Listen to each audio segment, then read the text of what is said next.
नमस्कार, आप देख रहे हैं न्यूज प्लस 21। मैं हूं आपके साथ ललिता चक्रधारी। न्यूज प्लस 21 और रायपुर होम्स के द्वारा 4 दिवसीय रास गरबा का महोत्सव का आयोजन किया गया है, जिसमें तीसरे दिन भी बड़ी संख्या में लोग रास गरबा का लुत्फ उठाने पहुंचे। रास गरबा खेलने कई डांस ग्रुप भी शामिल हुए। जबरदस्त लाइटिंग और डीजे की धुन में माता के दरबार में रायपुरियंस थिरकते नजर आए। वहीं हर घंटे विजेताओं को बड़ा इनाम भी मिला, जिसमें लोगों में काफी उत्साह नजर आया। वहीं आज गरबा महोत्सव का अंतिम दिन है, जिसमें 51,000 का पुरस्कार रखा गया है। साथ ही अन्य बड़े इनाम भी रखे गए हैं। आपको बता दें, सिंघानिया ग्रुप के सीएमडी सुबोध सिंघानिया विजेताओं के साथ खूब झूम उठे। भव्य आयोजन में रायपुर के अलग अलग क्षेत्रों में भारी संख्या में लोग गरबा करने पहुंचे थे।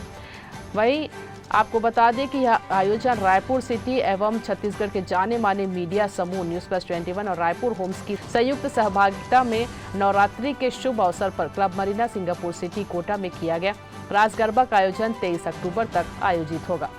देखिए रास गरबा उत्सव का ये वीडियो।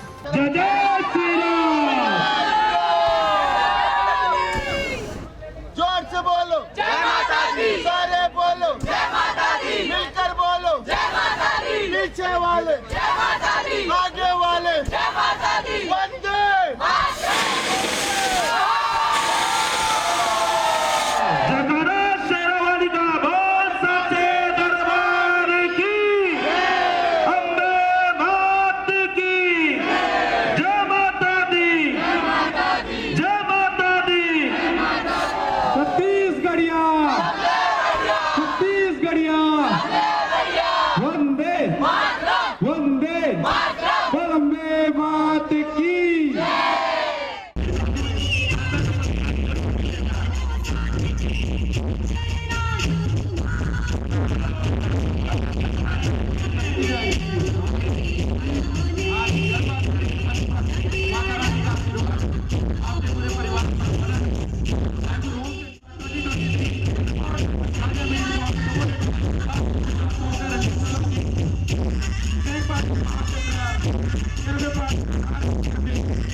तमाम जानकारी से लगातार अपडेट रहने के लिए बने रहिए न्यूज़ प्लस 21 पर। आपके हक की बात।